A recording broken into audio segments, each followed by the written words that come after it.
Parlons un petit peu des personnes qui veulent littéralement devenir toi, les gens fans de toi, qui essaient du coup de se rapprocher de toi, soit en devenant amis, soit en devenant un partenaire potentiel. C'est souvent des personnes a priori très attachantes, très sympathiques, qui vous poussent toujours vers le haut, du moins c'est l'impression qu'elles donnent, qui veulent toujours, tout le temps, tout vivre avec vous, qui limite en fait, elles commencent à s'approprier vos propres histoires en faisant de cette histoire la leur, qui commencent à vouloir s'habiller comme vous, à parler comme vous, à vouloir fréquenter les mêmes personnes que vous. Même parfois leurs ambitions de vie commencent étrangement à ressembler aux vôtres. Et oui, c'est clairement une relation malsaine parce que cette personne-là n'est pas à l'aise dans sa peau. Tellement peu qu'elle refuse de parler d'elle qu'elle a besoin de faire un transfert sur les autres. Comprenez ça. Et donc vous allez très vite devenir une obsession pour elle. Ce qui fait qu'il y aura deux choses qui vont se passer. La première chose se passera lorsque vous êtes uniquement tous les deux. Vous allez de plus en plus avoir cette impression d'être fatigué, de déconnecter de ce que cette personne vous dit parce que genre, il y a quelque chose qui va se passer dans votre inconscient qui va vouloir en fait couper naturellement. Il y a aussi du point de vue de cette personne-là qui va tellement devenir à l'aise avec vous, qui va tellement s'approprier votre personne, votre vie,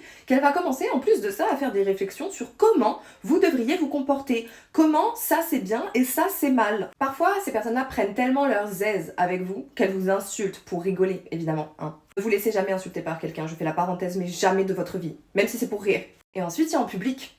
Il y a en public quand vous êtes là, et il y a en public quand vous n'êtes pas là. En public, quand vous êtes là, elle va toujours avoir le petit mot qui vous pique devant les gens, ou qui va dévoiler quelque chose de votre vie privée. Et vous allez lui dire, ça me met mal à l'aise que tu racontes ça de moi. Et elle va dire, mais non, mais c'est rien, ou pardon, je suis désolée, je recommencerai pas. Spoiler alerte, elle recommence. Et après, il y a quand vous n'êtes pas là. Et alors ça, vous n'avez pas de preuves tangibles, hein, mais moi, je l'ai vécu, des gens comme ça, j'en ai eu. Et croyez-moi qu'elles parlent jamais d'elles, ces personnes-là. Elles parlent toujours de leur fréquentation, et elles dévoilent les plus gros secret sur vous. Parce que comme je vous l'ai dit précédemment, c'est pour ça que c'est pas parce qu'on comprend les gens qu'il faut les fréquenter, encore une fois je le répète, mais c'est des personnes qui ont peur dans le fond, qui sont très mal dans leur peau, qui ont peur d'affronter en fait leurs propres problèmes. Donc un petit peu raconter ceux des autres et s'inclure dedans en même temps, bah ça les met à l'aise. Mais non, c'est un...